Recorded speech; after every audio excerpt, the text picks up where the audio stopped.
Hello, guys. Before you look at that painkiller that you're using and say, oh, this was helping me make it through the day. Yes, your pain may be genuine, but you need to know some of the side effects, some of the long-term problems, some of the damage that painkillers can cause to your body. I'm not saying you don't have pain. Listen and see how you can cut it down and even manage with that pain that is not so severe so that you don't fall into the category of people that become stuck and have negative side effects, long-term, short-term. I saw a video of a lady that was incapacitated. She had this external fixators, her limb and everything, and she said it was caused by prolonged use of NSAIDs. So we're going to be looking at common side effects. We're going to be looking at long-term side effects. We're going to be looking at behavioral or psychological side effects from use of medication. I hope you stick with me to the end. Let's go. So we look at the intestine because, of course, that's the first part that comes in contact with your medication. This person will have gastrointestinal issues because certain drugs irritate the lining of the intestine and the stomach. So you're having things like ulcers. You're having things like internal bleeding. Even the drug class called opioids can cause bloating, nausea, vomiting, can cause constipation. It may go as far as causing drowsiness, cognitive impairment. You can see where this will be a risk for someone that works in the industry with machines or someone that drives.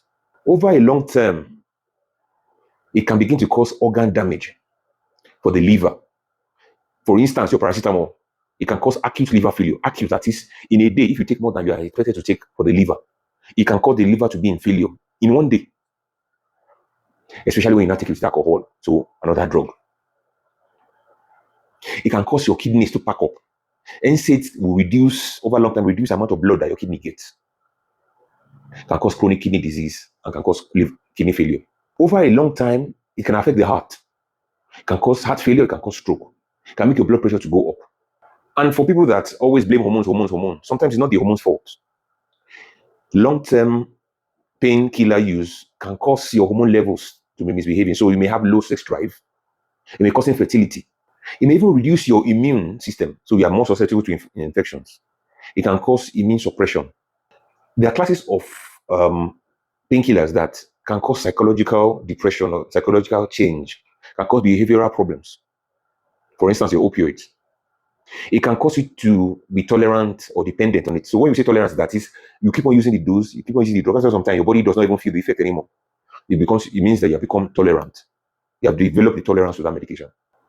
The dependence part is that you cannot just do without the medication. You cannot help it. You cannot do without medication, which pushes you into addiction. So whether you have your pain or you don't have your pain, you're addicted to that highness you're feeling. And when you're addicted to it, you will misuse it, which will further bring forth problems. This person will be subject or susceptible to mood swings, especially in the ladies. And it is even more difficult to stop. Number one, you're already addicted. Number two, you have withdrawal symptoms. Withdrawal symptoms are those reactions, those complaints your body make when you try to withdraw or take something or stop something that you've been exposed to for a long time. Of course, we have withdrawal symptoms, not just drugs, from habits, from people, from other things. So this person has intense cravings. This person has tremors, you're shaking. Your muscles are twitching, muscle spasms. You should also be aware that some medications, some painkillers, will even give you rebound headaches. So you are taking medication for headaches, and they now give you a rebound headache that is, instead of giving you relief, it's now causing you to have headache because you have been so used to it.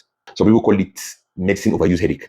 And finally, it causes you to be overly pain sensitive.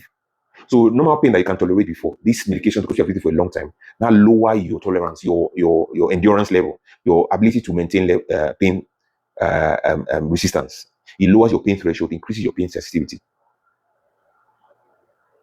We're not talking about arthritis, blood vessel damage. There are so many things. So when you feel that headache, take a cool bath, relax. It's not everything that is medication. Take a warm cup of milk. Take juice, your smoothie. And I hope someone learns from this. I'll see you guys for the next one. Bye-bye.